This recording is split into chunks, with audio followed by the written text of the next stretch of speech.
오늘은 출애굽기 마지막 장 40장을 하도록 하겠습니다. 자, 40장은 이제 모든 것들을 마무리하면서 일단 만든 성물과 모든 재료로 성막을 세우는 그런 것들입니다. 40장 1절부터 8절까지 함께 하도록 하겠습니다.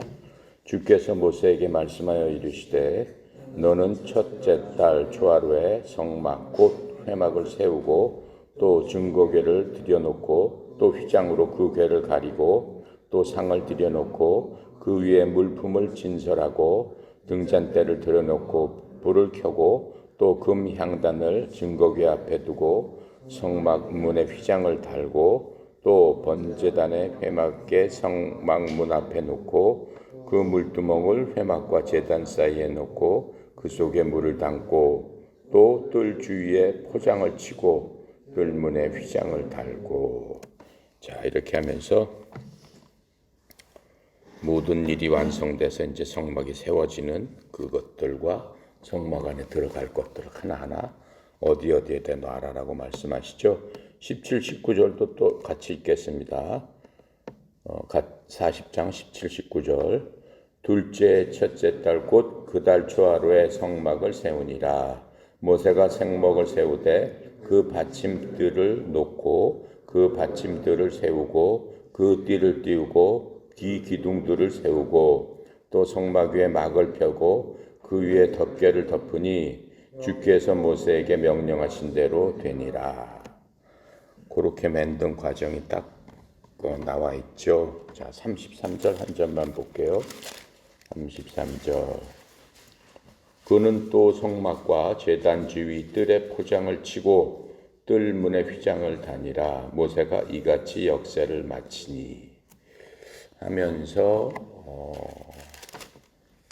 성막 안에 성소, 지성소, 휘장과 성막 안에 들어갈 궤, 또 휘장, 그 다음에 성소 안에 집어넣을 진설병을 놓는 상, 그 다음에 등잔대, 그 다음에 향제단 이렇게 다 놓고, 그 다음에 성소 뜰 안에는 번제단, 물두멍 이런 것들을 놔서 그 다음에 이제 다 울타리를 다 치고 울타리 들어가는 입구까지 전부 다 쳤는데 그 친 날짜까지 분명히 말씀해 주셨어요. 초하루, 첫째 달 초하루에 그렇게 다 세워라 이렇게 말씀해 주셨습니다. 그래서 모든 일이 이제 다 완성돼서 성막은 완전히 세워졌습니다. 이 출애굽기 40장은 제사장들의 일을 설명하고 있습니다. 성막이 세워졌으니까 성막 안에서 일할 사람들은 백성들이 아니고 이제 제사장들이죠. 백성들이 일해서 백성들 중에 재주 있는 사람들을 하나님께서 지혜를 주셔서 그 모든 것들을 하나님 말씀하시는 대로 만드는데 전혀 문제가 없게끔 지혜를 다 주셨어요. 그럴 뿐만 아니라 우리가 공부했듯이 거기에 필요한 엄청난 양의 금, 은, 보석, 이런 옷감 짜는 것부터 시작해서 그 모든 것들도 하나님께서 다 예비해 주셨습니다. 그래서 이미 우리가 28장, 29장에서 모든 것들을 다 살펴봤어요. 거기에 들어가는 거 어떻게 만들고 어떻게 해라 해서 기물들 이런 모든 것들을 다 살펴봤습니다. 그리고 제사장 일도 28장 29절에 자세하게 설명을 해줬어요. 대제사장은 무엇하고 무슨 옷을 입고 대제사장 아론의 아들들은 제사장으로서 어디서 무슨 일을 어떻게 하고 매일 어떻게 해야 되고 또 24시간 불을 꺼뜨리지 않기 위해서는 어떻게 해야 되고 등불을 켜기 전에는 어떻게 해야 되고 그 성소 안에서는 향내가 어떻게 나야 된다. 이 모든 것들을 세세하게 가르쳐 주시면서 우리가 배우기는 그 모든 것들이 앞으로 오실 예수님의 모형이다라고 하는 거였습니다. 그래서 왜 이게 예수님의 모형인가도 다 설명을 했습니다. 그래서 모세는 기물이라는 게 그 성전 안에 들어가 있는 그러한 기물 모두 사용되는 그 그릇들이 제자리에 놓여 있어서 그 기름을 다 칠하라고 그랬죠. 우리가 공부했습니다. 그 기물 그냥 놓는 게 아니라 다 만들었으면은 부정 타지 않게 하기 위해서 하나님께서 말씀하신 그 기름들로 다 씻고 닦고 해라라고 해서 그 성전 안에 들여놔야지만 하나님께서 저 축복해 주신다라고 얘기했어요. 그래서 그것들을 그대로 했습니다. 그래서 하나님께서는 성막의 모든 것들이 하나님께서 산에서 누구에게 모세에게 보여준 모형에 따라 실행되어지지 않는 한 그 안에 거하실 수 없다라고 하는 거예요. 그러니까 조금이라도 틀리면은 하나님의 영광이 그 성막 안에는 있을 수 없다라고 하는 거예요. 그 말씀이 어디에 있냐면은 출애굽기 25장 8절, 9절, 또 40절, 히브리서 8장 5절, 9장 9절 한번 찾아볼게요. 히브리서는 신약인데 8장 5절입니다. 히브리서가 신약 성경 중에는 제일 어려운 성경 중에 하나입니다. 그래갖고 또 천주교 성경 안에는 히브리서를 빼버렸어요. 천주교 교리하고 맞지 않기 때문에 히브리서가 없어요. 자, 8장 5절 볼게요. 그들이 섬기는 것은 하늘에 있는 것의 모형과 그림자라. 모세가 장막을 지으려 할 때 지시하심을 어둠과 같으니 이르시되 삼가 모든 것을 산에서 내게 보이던 돈을 따라 지으라 하셨느니라. 그게 우리가 하늘나라에 가면은 그 모형이 그렇게 생겼다라고 하는 거예요. 하나님께 우리가 예배드리고 경배할 적에 우리가 이제 가서 보면 알겠죠. 그 모형을 그대로 지으라고 했기 때문에 그렇게 엉터리로 지으면은 하나님께서 거기에 거하실 수 없다라고 하는 거예요. 그래서 그렇게 자세히 얘기를 해준 걸 알 수 있습니다. 9장 9절 옆에 거 볼게요. 9절에 이 장막은 현재까지의 비유니 이에 따라 드리는 예물과 제사는 섬기는 자를 그 양심상 온전하게 할 수 없나니 그렇게 하면서 이 장막은 비유다라고 말씀을 하고 계세요. 자, 그래서 이제 그 히브리서에는 이렇게 보면은 구약을 모르면 히브리서를 이해할 수가 없어요. 구약의 하나님의 어떠한 그 창세기 출애굽기를 모르면은 히브리서는 전혀 이해할 수 없는 아주 어려운 책이 됩니다. 자, 근데 이제 우리가 출애굽기하고 이제 이것을 창세기 다 했기 때문에 여러분들이 히브리서를 읽을 적에 알 수 있어요. 아, 그때 그 얘기 그게 그 얘기였구나. 아, 그 얘기는 이 얘기를 위해서 이렇게 하나님께서 모세를 통해서 말씀을 하셨구나라고 하는 것들을 잘 이해할 수 있는 겁니다. 자, 그렇게 하고 33절 우리가 한 절 읽어봤었죠. 뭐라고 썼냐면은 그가 또 성문과 제단 주위들의 포장을 치고 이제 포장을 쳤다는 게 뭐냐면은 담을 쌌다는 거예요. 쉽게 얘기하면은 왜 그러냐면 이거는 텐트이기 때문에 텐트는 다 포장을 치는 거잖아요. 텐트의 특성이 뭐예요? 움직이는 거잖아요. 거기 고정되게 만드는 게 아니잖아요. 그렇기 때문에 담도 전부 다 포장으로 쳤어요. 그러니까 이제 구름 기둥이 움직이기 시작하면 그거 다 뜯어서 그 포장을 다 뜯어가지고 같이 움직여야 되기 때문에 뜰에 포장을 치고 뜰 문에 휘장을 다니라. 모세가 이같이 역사를 마치니라 해서 33장을 보면은 그렇게 이제 모든 것을 마쳤다라고 얘기를 하고 있어요. 이 말을 역사를 마치니라 하는 얘기는 우리는 이제 지금은 신약 성도잖아요. 예수님께서 이 율법의 마침이 되셨다라고 하셨으니까는 그러한 말씀과 같이 이 마침이라 하는 얘기하고 우리가 기억해야 될 게 뭐냐면은 예수님께서 기도를 하셨을 적에 하신 얘기가 있어요. 요한복음 17장 4절 잠깐 볼게요.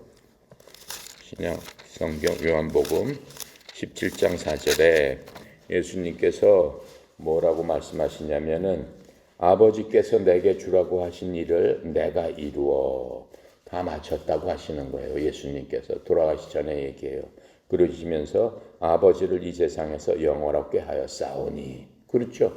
모세도 하나님께서 이루라고 한 모든 그 성막의 이 모든 것들 하나님에 있는 모형을 알려준 대로 1년 동안 열심히 해서 다 맞춰가지고 하나님께 영광을 드리려고 한 거죠. 자, 예수님께서도 이 땅에 오셔가지고 그렇게 하셨다라고 하는 것을 알 수가 있습니다. 또 사도 바울은 어떻게 생각을 했나 한번 볼게요. 디모데후서입니다. 딤이라고 쓴 거 찾아볼게요. 디모데후서 신약성경 345페이지 4장 7절 한번 볼게요.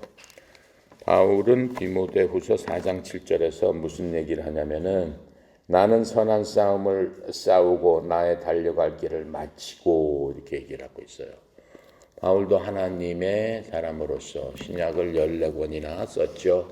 그러면서 이제 자기가 선한 싸움을 마치고 달려갈 길을 다 싸우고 달려갈 길을 마치면서 죽기 전에 디모데한테 편지를 쓴 그 내용에서도 그렇게 얘기를 하고 있습니다. 그래서 우리가 하나님을 믿으면서 우리가 우리의 달려갈 길을 다 마쳤을 적에 우리 스스로 뒤돌아보고 하나님께 갈 날을 남겨놓고 생각했을 적에 야, 우리가 정말 인생을 살면서 하나님께서 우리에게 주어진 사명, 우리에게 달려갈 그 길을 잘 마쳤구나 라고 하는 것들이 너무너무 중요하다라고 하는 겁니다. 그래서 이제 많은 사람들이 하나님의 일을 자신의 방법으로 이제 하려고 합니다. 하려고 하지만은 어떻게 해야 돼? 하나님께서 알려주시고 하나님께서 어떻게 하신 대로 명령하신 대로 그 달려갈 길을 잘 마치는 게 얼마나 중요한가 우리가 알 수 있죠. 그리고 그렇게 한 다음에는 하나님께서 그렇게 한 모든 사람들한테 반드시 축복을 해주신다라고 하는 겁니다. 자, 볼게요. 이제 이 모든 것들을 다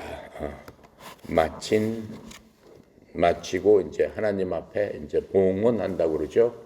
그 모든 일을 마치고 하나님께 하나님 영광 받으십시오라고 드리는 것들을 이제 봉헌한다고 합니다. 우리가 이제 이 출애굽기를 마치면서 생각을 해보면은 말하자면 이것도 사역, 교회에서 일하는 것을 사역이라고 해요. 영어로는 미니스터라고 합니다. 교회에서 지금 이제 목사님이나 뭐 전도사나 이런 사람을 사역자라고 하는 말을 많이 쓰죠. 사역의 본질의 뜻은 뭐냐면은 봉사한다는 뜻이에요. 서브한다는 뜻이에요.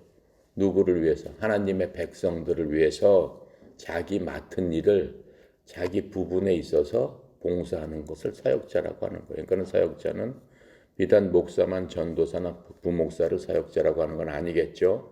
성도들 중에서 직분을 맡은 사람들, 장로는 장로 직분이 있고 뭐 집사는 직분이 있고 그런 걸 없더라도 성도들 중에서 뭐 봉사하는 사람들 많잖아요.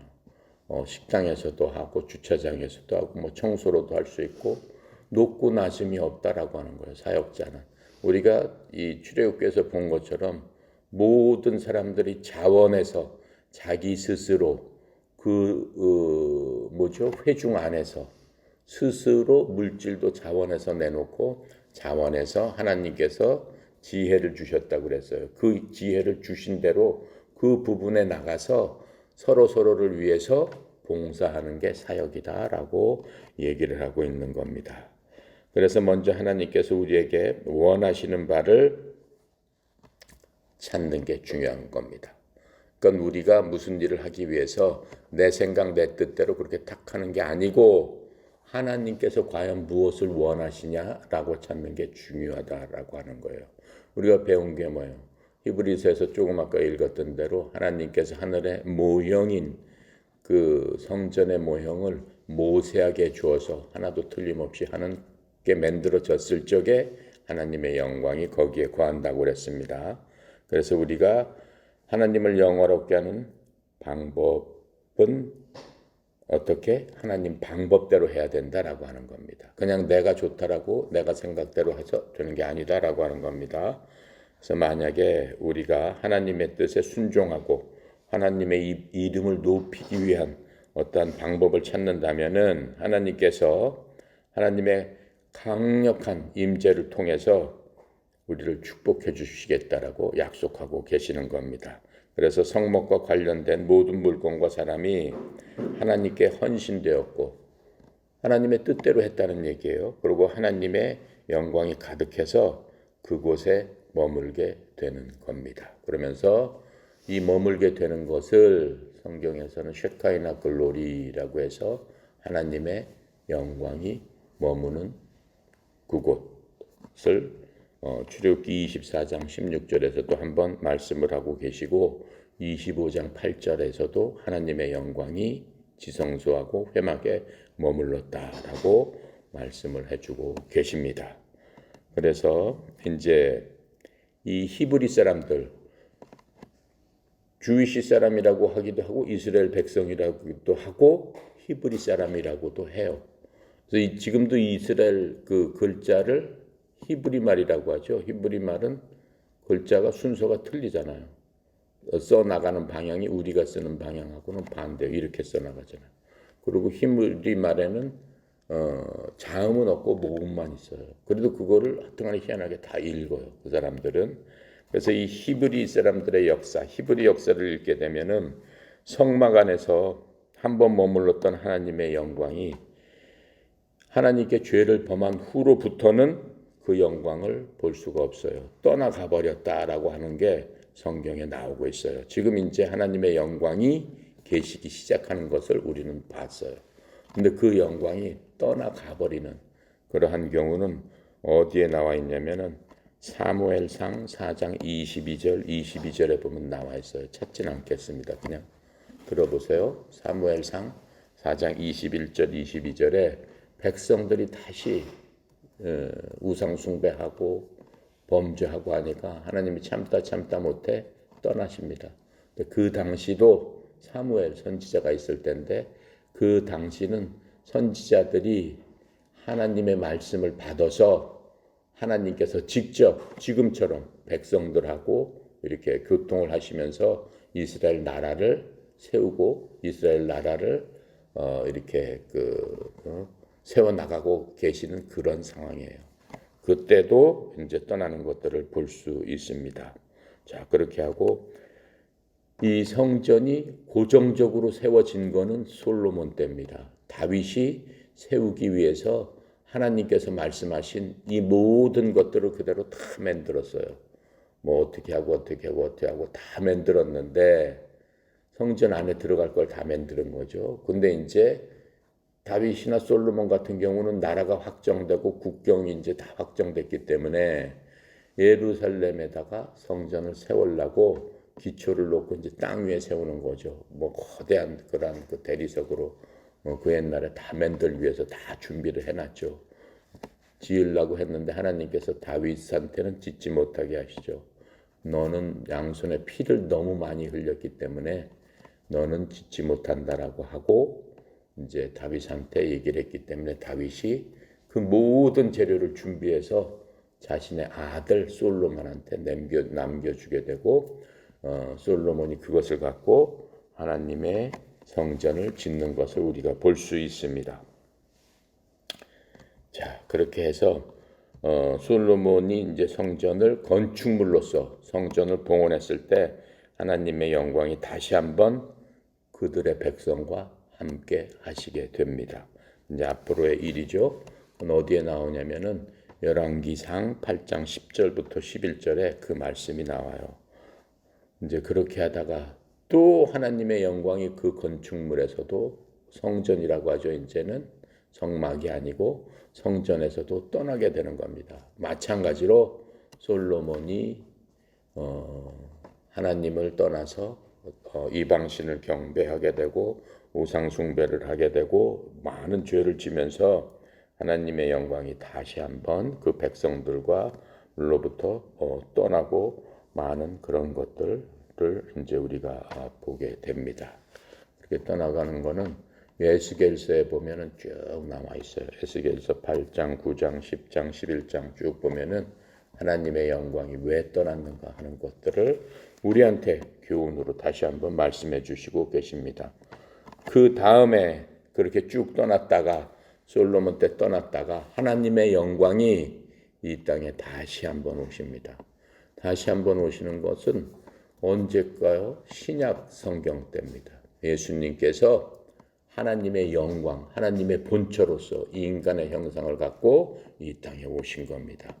이제는 성, 막, 성, 전 이런 게 필요 없겠죠. 하나님 본체가 영광이시니까 영광의 본체, 본질이 하나님이신 그분이 이 땅에 직접 영광으로 오셨다라고 하는 거예요. 어디에 있어요? 요한복음 1장 14절에 있습니다. 그러시면서 이제 선포를 하시는 거예요. 1장 14절에 보니까 말씀이 육신이 되어 우리 가운데 거하심에 우리가 그의 영광을 보니 하나님의 독생자의 영광이요 은혜와 진리가 충만하더라. 이렇게 하시면서 예수님께서 짱 하고 이 땅에 오셨습니다. 그게 이제 정말로 하나님의 영광의 본체가 이 땅에 오신 것을 우리가 알 수 있습니다. 자, 40장 우리 35절에 보면은 무슨 얘기가 나오냐면은 모세가 회막에 들어갈 수 없었으니 이는 구름이 회막 위에 덮이고 주의 영광이 성막에 충만함이었으며 라고 하면서 영광이 너무 충만해서 하나님과 만나는 그 회막에 들어갈 수조차 없었다라고 얘기를 하고 있습니다. 구름이 회막 위에 덮이고 영어로는 어바이드 거기에 거한다라는 뜻이에요. 누가복음 1장 35절에 같은 말로 이 덮이고 이 말씀을 누가복음 1장 35절에서도 같은 말씀으로 이제 사용을 하고 계시는 걸 볼 수 있어요. 1장 35절에 뭐라 하냐면은 천사가 대답하여 이르되 성령이 내게 임하시고 지극히 높으신 이의 능력이 너를 덮으시리니 바로 이 얘기를 하는 거예요. 이러므로 나실 바 거룩한 이는 하나님의 아들이라 일컫느니라. 하나님의 영광이 신약에서 덮는 그 얘기를 지금 이 성막이 완전된 다음에 똑같이 하고 있는 것을 지금 알고 있습니다. 자, 그렇게 해서 오늘 하나님의 영광은 어디에 있을까요? 그렇다면은 예수님께서 이제 그 성막을 떠나가시고 성전에서도 떠나가시고 하나님의 영광은 당분간 나타나지 않았습니다. 예수님 오시기 전에 400년 동안은 대언자도 없고 뭐 선지자도 없어가지고 어떠한 하나님의 말씀도 듣지 못했어요. 그 이후에 예수님께서 이 땅에 오신 겁니다. 마리아 몸을 통해서 이 땅에 오신 겁니다. 이 땅에 오시고 예수님께서는 이 땅에서 33년 반을 제자들과 함께 살고 여러 가지 말씀을 많이 하셨어요. 그러니까는 예수님은 어디부터 계셨어요? 예수님은 이 세상을 만들 때 창세기 1장 1절부터 계셨어요. 우리가 우리의 형상으로 이걸 만들자 그러고 하나님의 신은 어디에 운행한다고 그랬어요? 맨 처음에 만들 적에 흑암 속에서 운행할 적에 성령님도 계셨고 아버지 하나님도 계셨고 예수님도 계셨어요. 그리고 우리가 성경에서 우리가 공부한 것처럼 이 구름 기둥, 불 기둥을 인도하신 분은 누구라고 그랬어요? 맨 처음에 천사라고 했어요. 천사. 하나님이 보낸 자라고 했는데 그 천사를 노엽게 하지 말라라고 한 거 우리가 들었어요. 왜 그래? 그 천사가 내 이름으로 일컬음을 받는다라고 했어요. 천사가 주님이다라고 얘기하신 그게 예수님이다라고 얘기하는 거예요. 그 예수님께서 인간을 만드실 때부터 원래는 인간 창조하시기 전부터 인간을 만드실 때부터 그 다음에 이스라엘 백성들 하나님의 백성들을 선택해서 끄집어내서 인도할 때까지 끝까지 계시면서 내가 머물 곳을 갖다가 사람들한테 알려준 거죠. 모형으로 알려줘서 그것을 만들어라라고 해서 쉐카이나 글로리가 거기에 끝까지 계셨다라고 하는 거예요. 그래서 인간들이 만든 성전, 건축물 거기에도 계셨습니다. 거기에 계시다가 어떻게 된 거예요? 하나님께서 인간하고 있기를 사실은 좋아하세요. 원하시는 거고. 근데 인간들이 그런 환경을 만들지 못하는 거예요.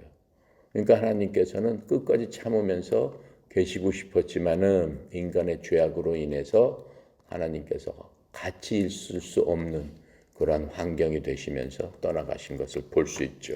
그리고 수백 년 후에 하나님의 말씀을 찾고 하나님을 찾았지만 하나님이 만나 주시지 않고 마지막에 이제 다시 오신 하나님 누굴 통해서 이 인간의 똑같은 모습으로 이제 건축물이 아니요 무슨 구름이나 불기둥이 아니요 우리 같은 똑같은 모습으로 오셔가지고 인간들 사이에서 하나님께서 거하신단 말이에요. 그것을 성경은 뭐라고 얘기를 하라고 그랬어요? 임마누엘이라라고 이제 하시면서 내 이름이 임마누엘이다라고 하시는 거예요. 나는 너희와 함께하는 하나님이다. 임마누엘도 오래 계시진 않았죠. 인간의 시간으로 33년 반을 육체적으로는 계시다가 떠나가시는 겁니다. 그런데 현재는 그러면 어떨까요? 어떻게 지금 하나님의 영광이 있을까요? 고린도전서 6장 19절 20절에서 우리에게 말씀을 하고 계세요. 고린도전서 6장 19절 20절 같이 읽어볼게요. 너희 몸은 너희가 하나님으로 받은 바 너희 가운데 계신 성령의 전인 줄 알지 못하느냐? 너희는 내 자신의 것이 아니라 값으로 산 것이 되었으니 그런즉 너희 몸으로 하나님께 영광을 돌리라 하시면서 이제 성전 성막 우리가 공부한 그 모든 것 대신에 하나님께서 전으로 삼으셔야지 그곳에 하나님의 영광이 있다는 것을 배웠어요. 하나님이 계실 만한 곳에 하나님이 계신다는 것을 배웠어요. 그런데 하나님께서 뭐라고 그러셔? 니네 몸을 내가 전으로 삼아야 되겠다라고 하시면서 어떻게 전으로 삼겠다라고 하신 거예요. 그럼 신약 시대 사람들의 몸에는 하나님의 전으로 삼은 사람이 있을 것이고 하나님의 전으로 삼지 못한 사람이 있을 것이다라고 우리가 생각을 하고 있죠. 근데 그 전으로 산 그 몸은 어떤 몸이라고 얘기했어? 하나님께서 값으로 산 그 몸, 그것이 하나님의 전이다라고 얘기를 하는 거예요. 하나님께서 우리를 값으로 산 그 몸만이 하나님의 전이 된다라고 이제 얘기를 해주고 계시는 것을 우리가 말씀으로 이제 볼 수 있는 거죠. 또한 이 몸은 무엇이냐를 구체적으로 설명을 하고 있는데 이 몸은 무엇이냐? 고린도전서 뒤로 넘어갑시다. 3장 10절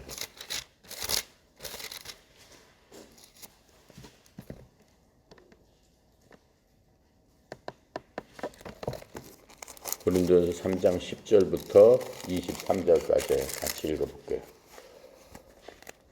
3장 10절 내게 주신 하나님의 은혜를 따라 내가 지혜로운 건축자와 같이 터를 닦아두매 다른 이가 그 위에 세우나 그러나 각각 어떻게 그 위에 세울까를 조심할지니라.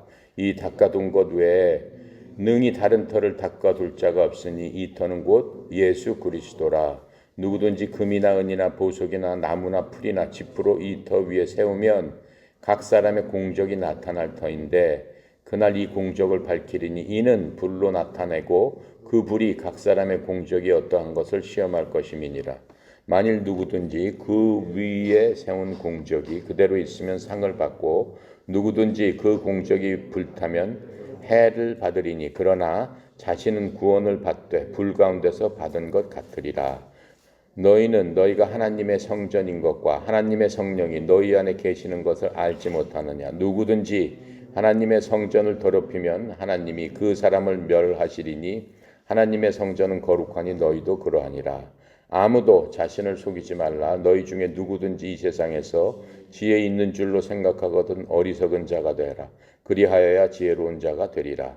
이 세상 지혜는 하나님께 어리석은 것이니 기록된 바 하나님은 지혜 있는 자들로 하여금 자기 꾀에 빠지게 하시느니라 하셨고 또 주께서 지혜 있는 자들의 생각을 헛것으로 아신다 하셨느니라. 그런즉 누구든지 사람을 자랑하지 말라. 만물이 다 너희 것임이니라. 바울이나 아볼로나 게바나 세계나 생명이나 사명이나 지금 것이나 장래 것이나 다 너희의 것이요 너희는 그리스도의 것이요 그리스도는 하나님의 것이니라 라고 하시면서 하나님의 성전에 대해서 이제는 하나님의 성전은 어떤 것이다. 그리고 그 성전은 어떻게 지어져야 된다라고 하시고 그 성전은 나중에 평가를 받는다라고 말씀하시는 거예요. 자, 그리고 에베소서 2장 20절부터 22절까지. 그래서 지금 이 말씀하신 건 뭐냐면은 우리가 다니는 지역 교회에 대해서 얘기를 한 거예요. 지역 교회. 에베소서 2장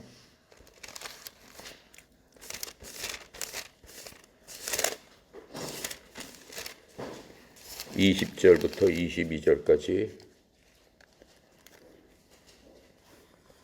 네, 읽어봅시다. 신약성경 312페이지. 너희는 사도들과 선지자들의 터 위에 세우심을 입은 자라. 그리스도 예수께서 친히 모퉁이 돌이 되셨느래. 그의 안에서 건물마다 서로 연결되어 주 안에서 성전이 되어가고 너희도 성령 안에서 하나님의 거하실 처소가 되기 위하여 그리스도 예수 안에서 함께 지어져 가느니라. 이게 무슨 얘기냐면은 맨 처음에 이제 성전은 각각 하나님께서 그리스도께서 값주고 사신 사람의 몸이 성전이다라고 얘기했어요. 그렇게 했으니까는 각각 사람의 몸일 뿐만 아니고 지금 우리가 교회에 가죠. 예배당에 가잖아요. 주일마다 예배당에 가면 그 예배당에서 성전들이 모여 있지만은 예배당 전체 지역교회, 예를 들어서 지금 우리가 다니는 교회 무슨 교회다라면은 A 교회, B 교회 자체가 그 성전들이 모여 있는 교회들이 모여 있는 건물이란 말이에요. 그 예배당이란 말이에요. 모여서 교제하고 뭐하고 하면서 그거 자체로도 성전이 된다라고 하는 거예요. 사람들 10사람이 모여 있으면은 그것 10사람 자체로도 하나님께서 함께 하시는 그런 성전이다라고 얘기하는 거예요. 그러면서 지금 이 에베소서 2장 20절에서 얘기하는 건 또 무슨 얘기냐면은 전 세계 예수님을 믿는 사람이 있을 거 아니냐라고 하는 거예요. 우리나라에도 있고 미국에도 있고 전 세계 10억 명의 인구가 믿고 있다 하면은 그 10억 명의 인구 자체도 서로 연결이 돼 있다라고 하는 거예요. 그러니까는 건물을 얘기하는 게 아니고 사람들이 연결돼서 그리스도라는 그 몸 안에서 지체로서 하나의 부분으로서 성전을 이루고 있다라고 얘기하는 거예요. 그것을 보편적 교회라고 얘기를 한다라고 하는 거예요. 그러니까 모든 믿는 사람들의 모임은 보편적 교회. 지역 교회에서 자기가 사는 곳에서 예배당에서 모이는 사람들의 모임은 무슨 교회? 지역교회 이렇게 된다라고 하는 거예요. 그러면 지역교회의 역할이 있잖아요. 우리가 성전인데 지역교회의 역할은 뭐예요? 지역교회의 역할이라는 거는 하나님의 일을 또 하기 위한 하나님의 사람들이 모여서 하나님의 일을 하기 위한 도구다라고 얘기하는 거예요. 그것을. 그러니까는 그 교회 건물 자체를 성전이라고는 할 수 없다. 라고 분명히 말씀을 해주시고 계시는 겁니다. 자, 그래서 자, 우리 9절부터 16절까지 읽어봅시다. 또 관유를 가져다가 성막과 그 안에 있는 모든 것을 발라 그것과 그 모든 기구를 거룩하게 하라. 그것이 거룩하리라.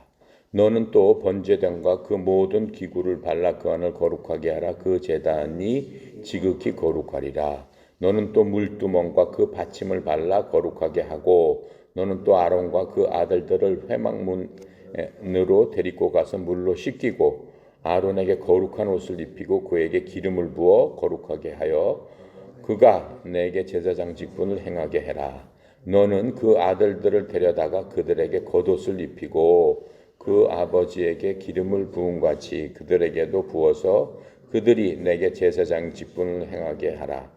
그들이 기름을 부음을 받았은즉 대대로 영영이 제사장이 되리라 하시매 모세가 그같이 행하되 곧 주께서 자기에게 명령하신 대로 다 행하였더라. 이미 우리가 다 봐온 거예요. 그래서 아까 설명한 대로 모든 그 안에 들어가는 것에는 하나님께서 명령하신 대로 기름을 다 부었죠. 물론 사람한테도 기름을 부었다라고 얘기를 했어요. 기름을 붓는 것에 대해서는 전번에 한번 설명을 했죠. 아론과 아들들한테 기름을 부었는데 기름을 붓는 경우는 하나님의 능력, 하나님의 영을 그 사람들한테 주어서 지혜와 힘을 그 사람들한테 실어주는 그러한 옛날 행위입니다. 성령을 받게 하는 거예요. 기름 부음을 받는다는 거는 지금으로 얘기하면 성령을 그 사람 하나님의 영을 그 사람한테 주는 거죠. 그럼 지금도 여러분은 기름을 부어서 성령을 받습니까? 아니죠. 예수님을 믿고 구원을 받을 적에 하나님께서 선물로 주시는 거예요. 그 당시는 선물이 아니었어요. 물론 선물은 선물이지만 일반 사람은 받을 수 없는 선물이었어요. 성령은 누구한테만 줬어요? 세 사람한테만 줬어요. 세 가지 일을 하는 사람한테. 첫 번째, 그 나라의 왕이 되었을 경우에 이스라엘의 왕이 되었을 경우에. 두 번째, 이 제사장이 돼서 하나님의 일을 섬기는 그러한 사람이 되었을 경우. 세 번째, 하나님께서 부르셔서 직접 하나님하고 소통하는 대언자로서의 역할을 하는 세 사람한테만, 세 직분한테만 하나님께서 영을 부어줬다라고 하는 거예요. 부어줬기 때문에 하나님의 영이 떠날 수도 있어요, 없어요? 떠날 수도 있죠. 아무리 부어줬더라도 어때? 첫 번째 왕 누구였어요? 사울이었잖아요. 사울이 무슨 짓을 했어요? 기름을 부은 왕이에요. 기름을 부은 왕이 전쟁터에 나가서 제사장을 기다려야 될 거 아니야. 대언자를 기다려야 될 거. 하나님께서 전장에 나가서 어떻게 하라 싸워라 말아라고 알려주는데 그걸 기다리지 않고 하나님 앞에 사울 때 제사장이 사무엘이에요. 사무엘이 늦게 오니까는 지가 사무엘 대신에 하나님 앞에 제사를 드렸단 말이에요. 제사를 드리고 이제 전쟁터에 나가겠습니다, 하나님. 그렇게 하면서 이 사무엘이 늦게 내가 드려야지 드렸어요. 어떻게 돼요?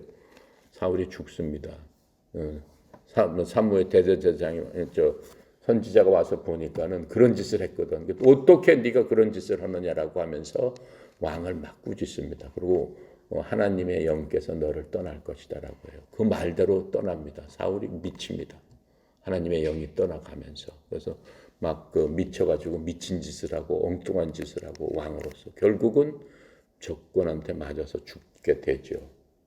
그러니까는 옛날에는 그 하나님의 성령께서 이렇게 기름 부음을 받은 자들에게 성령을 부어 주시고 그 사람이 하나님의 말씀으로 이거 잘못했을 적에는 바로 떠나버려서 거의 폐인이 돼버리는 거죠.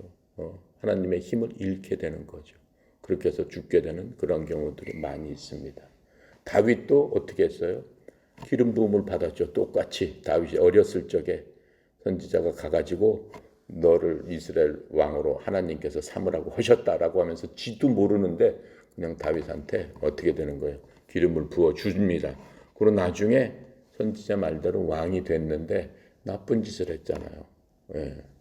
나쁜 짓을 하고 살인죄를 지고 간음죄를 지니까는 바울은 바로 엎드려 가지고 어떻게 했어요? 하나님 앞에 시편 51장에 보면은 내 영, 하나님의 영이 나에게서 떠나지 않게 해주십시오라고 하면서 그냥 금식하면서 울며 불며 그냥 하나님 앞에 엎드렸죠.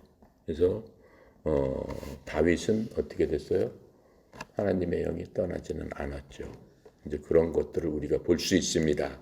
거기에 대비해서 지금 하나님께서 이제 이 히브리서에 보면은 거기에 대비해서 우리들은 어떻게 되는가라고 하는 것들을 얘기해 주고 있는 겁니다. 자, 17절부터 78, 19절은 우리가 읽었죠. 20절부터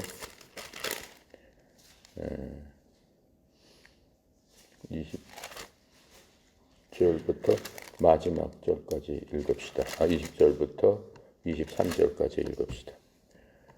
33절까지. 그는 또 증거판을 궤 속에 넣고 채를 꿰고 속죄소에 궤를 두고 그 궤를 성막에 들여놓고 가리개 휘장을 늘어뜨려 그 증거궤를 가리고 주께서 모세에게 명령하신 대로 되니라. 그는 또 회막 안 곧 성막 북쪽으로 휘장 밖에 상을 놓고 또 주 앞에 그 상 위에 떡을 진설하니 주께서 모세에게 명령하신 대로 되니라. 그는 또 회막 안 곧 성막 남쪽에 등잔대를 놓아 상과 마주하게 하고 또 주 앞에 등잔대 불을 켜니 주께서 모세에게 명령하신 대로 되니라. 그가 또 금향단을 회막 안 휘장 앞에 두고 그 앞에 향기로운 향을 사르니 주께서 모세에게 명령하신 대로 되니라. 그는 또 성막문에 휘장을 달고 또 회막에 성막문 앞에 번제단을 두고 번제와 소제를 그 위에 드리니 주께서 모세에게 명령하신 대로 되니라. 그는 또 물두멍을 회막과 제단 사이에 두고 거기 씻은 물을 담으니라. 모세와 아론과 그 아들들은 거기서 수족을 쉴 때 그들이 회막에 들어갈 때 제단에 가까이 갈 때 씻었으니 주께서 모세에게 명령하신 대로 되니라. 그는 또 성막과 제단 주위에 뜰에 포장을 치고 문뜰을 휘장해 다니라. 모세가 이같이 역사를 마치니 라고 하면서 이제 쭉 차례대로 놓고 안에도 하고 이제 휘장 치고 겉에 치고 그 뜰 안에는 번제단은 여러분 우리가 배웠잖아요. 소나 염소 갖고 오면은 일단 피를 갖다 그 내서 피를 받고 나머지 이 동물들은 어떻게 해?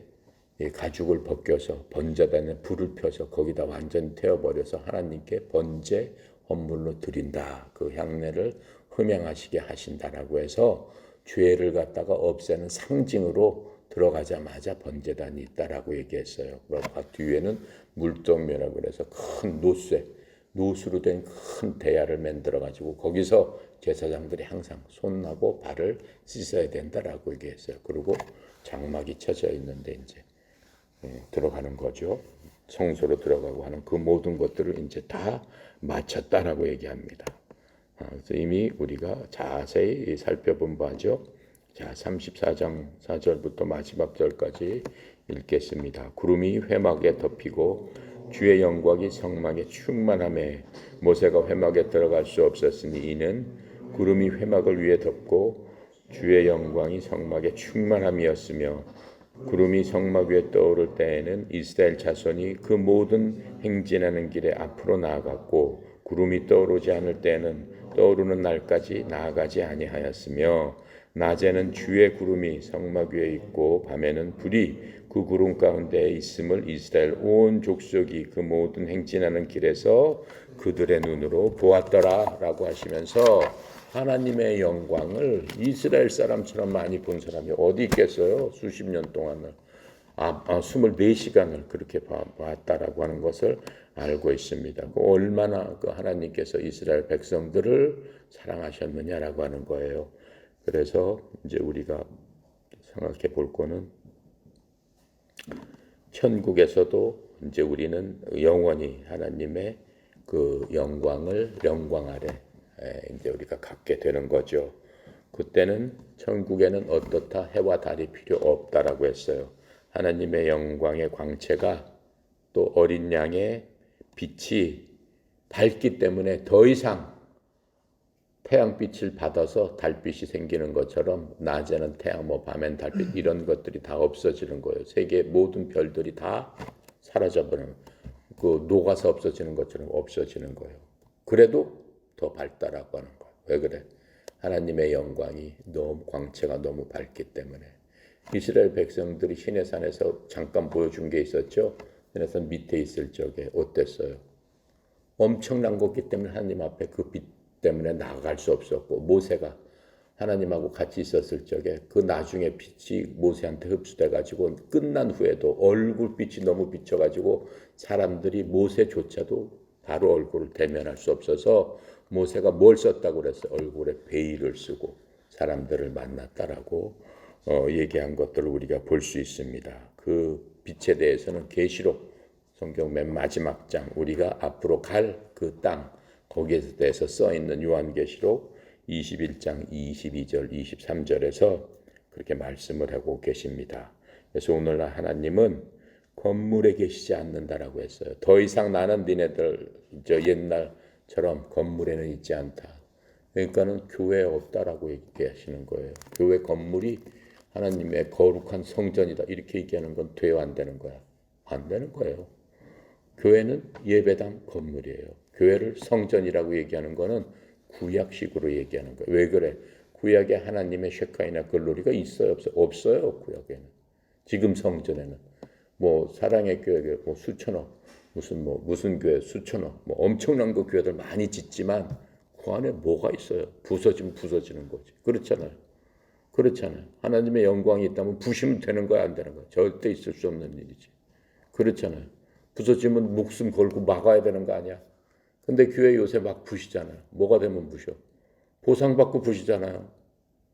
예를 들어서 거기 아파트가 세운다, 도시계획이 세워진다면은 보상받는 거 더 많이 돈 받잖아. 그리고 다시 짓잖아. 그럼 돼, 안 돼? 엄밀히 따지면 안 되는 거잖아. 그 하나님의 영광이 있는데 사람의 힘으로 부셔? 있을 수 없는 얘기잖아요. 그러니까는 지금은 하나님은 그 교회가 아니고 계속 얘기한 대로 우리가 바로 교회다, 처치다. 처치라는 거는 하나님이 임하는 거다. 그러니까 처치는 뭘 얘기하는 거야? 건물을 얘기하는 게 아니다. 이제는 구약 시대는 건물을 얘기했죠. 자, 건물이 아니다라고 하는 얘기가 분명히 그냥 성경에 딱 나와 있어요. 어디에 나와 있을까요? 사도행전 7장 48절 50절 하나님은 손으로 만드신 데 계시지 않는다라고 말씀을 하세요. 사도행전 7장 신약성경 198페이지에 있습니다. 자, 48절부터 50절까지 읽어봅시다.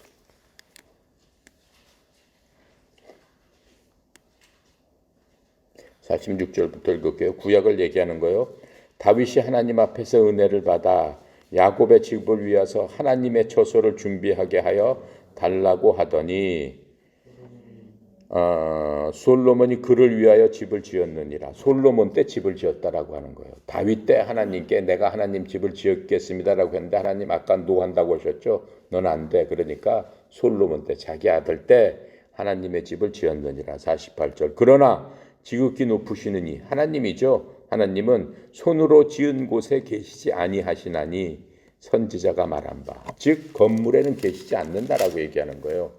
주께서 이르시되 하늘은 나의 보좌요 땅은 나의 발등상이니 너희가 나를 위하여 무슨 집을 짓겠으며 나의 안식할 처소가 어디냐. 이 모든 것이 다 내 손으로 지은 것 아니냐 함과 같으니라. 이렇게 말씀하시는 거예요. 아시겠어요? 그러니까 하나님께서는 이 지구가 발등상이라고 하신 거예요.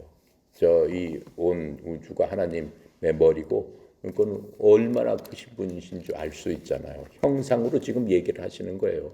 실제로 그렇다는 게 아니고 그리고 지금은 인간의 손으로 진 집에는 내가 있지 않다라고 말씀하시는 거예요. 자, 그래서 우리가 그것을 알 수 있습니다. 자, 그렇게 하고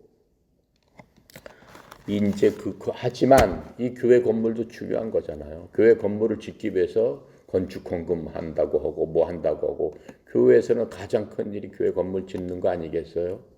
개척을 해서 조그맣게 새 살다가 이제 새가 커지면은 교인도 많아지면은 자원해서 성도들이 이제 교회 건물을 지어서 하나님께 봉헌한다고 하죠. 봉헌한다고 하는데 그것도 사실은 좀 그런 것 같아요. 그 봉헌한다는 의미가 모세가 하나님의 말씀대로 모든 걸 다 짓고 그러니까는 1년에 걸쳐서 짓고 2년 급해서 2년 때 그 건물을 초하루에 하나님 앞에 드렸다. 디보션이라고 나와요. 그걸 갖다가 해석하면은 바치다라는 뜻인데 지금으로 얘기하면 봉헌했다라고 하는 건데 하나님께 바친 그 의미하고 지금 우리가 교회를 지어서 바치는 의미하고는 좀 틀리다라고 하는 거예요.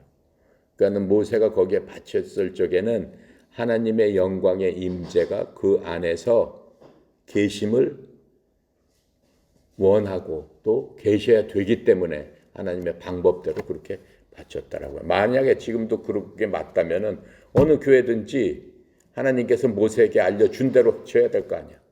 그냥 자기 생각대로 이렇게 지면 되겠어 안 되겠어? 안 되는 거죠. 그 건물을 지금 지려면 얼마나 든다고 그랬어? 15조 정도 든다고 그랬잖아요. 그 건물을 질 수 있는 교회가 도대체 어디가 있겠어 우리나라? 전 세계에 그렇게 질 수 있는 교인들이 어디 있겠어? 질 수도 없는 거죠.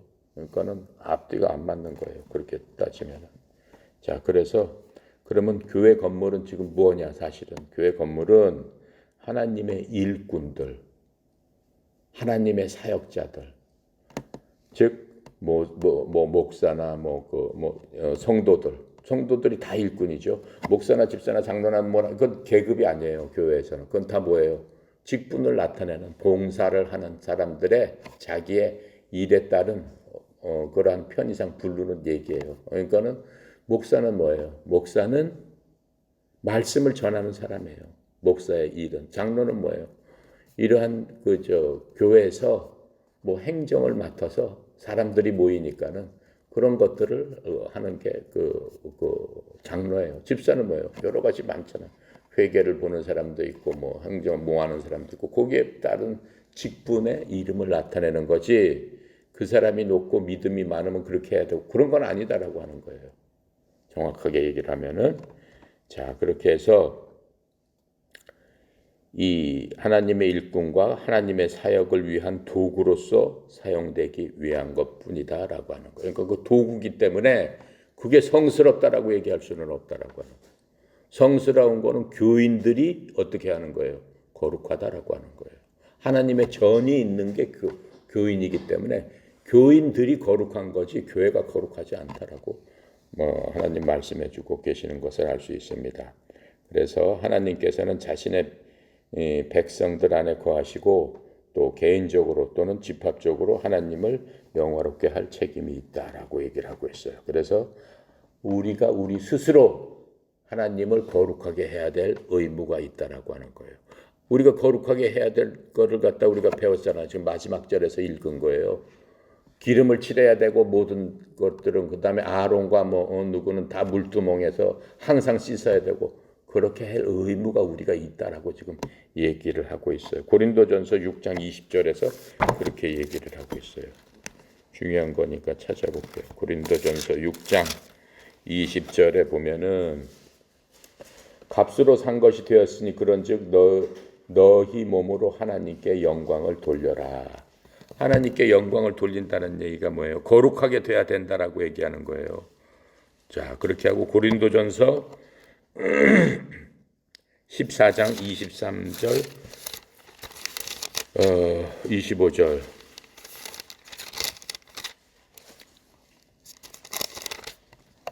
14장 23절 25절 같이 읽어볼게요. 그러므로 온 교회가 함께 모여 다 방언으로 말하면 알지 못하는 자들이나 믿지 아니하는 자들이 들어와서 너희를 미쳤다 하지 않겠느냐. 그러나 다 예언을 하면 믿지 아니하는 자들이 알지 못하는 자들이 들어와서 모든 사람에게 책망을 들으며 모든 사람에게 판단을 받고 그 마음에 숨은 일들을 드러나게 되므로 엎드려 하나님께 경배하며 하나님이 참으로 너희 가운데 계신다 전파리라. 이게 무슨 얘기야? 이렇게 교회에서 초창기 교회를 얘기하는 거예요. 그 당시는 뭐 다락방 같은데 누구네 집에 모였단 말이에요. 지금처럼 이렇게 막 직구할 수가 없어. 왜 그래? 예수를 믿으면 바로 체포되니까 숨어서 모였단 말이에요. 그것도 교회란 말이에요. 교회에서 모여서 어떤 사람은 방언을 하고 어떤 사람은 막 예언을 하고 막 하는데 방언을 하는 사람하고 예언을 하는 사람하고 전부 다 성령이 그 안에 있고 하나님의 전인 거는 맞죠. 합해서 어떻게 하는 거야? 서로 방언을 하면은 그것을 갖다가 해석해 주는 사람이 있어서 그 은사 받은 사람이 해석을 해 주기도 하고 했단 말이에요. 그러니까 서로 하나님의 전이지만은 서로 합력해 가지고 그 전 가운데서도 공중에서도 하나님의 영이 계신다라고 하는 거예요. 그러니까 그것들을 전부 다 지어져서 하나님의 몸, 전체적으로 봤을 땐 하나님의 몸이라고 그러는데 그리스도의 몸을 완성시키는 그런 일을 하게 된다라고 하는 겁니다. 그 모든 것들이 합해서 결국은 뭐예요? 하나님을 영화롭게 하는 책임이 있다라고 지금 말씀하고 계십니다. 자, 모세처럼 우리들이 하는 모든 일이 하나님의 모형에 따라서 하게 된다면 얼마나 완벽하게 우리가 하나님을 할 수 있겠습니까?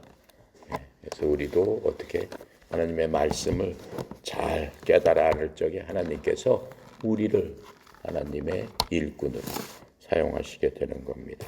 자, 그렇게 해서 이제 출애굽기를 40장까지 다 마쳤습니다. 40장까지 마치고 이제 다음 시간에는 신약으로 하겠습니다.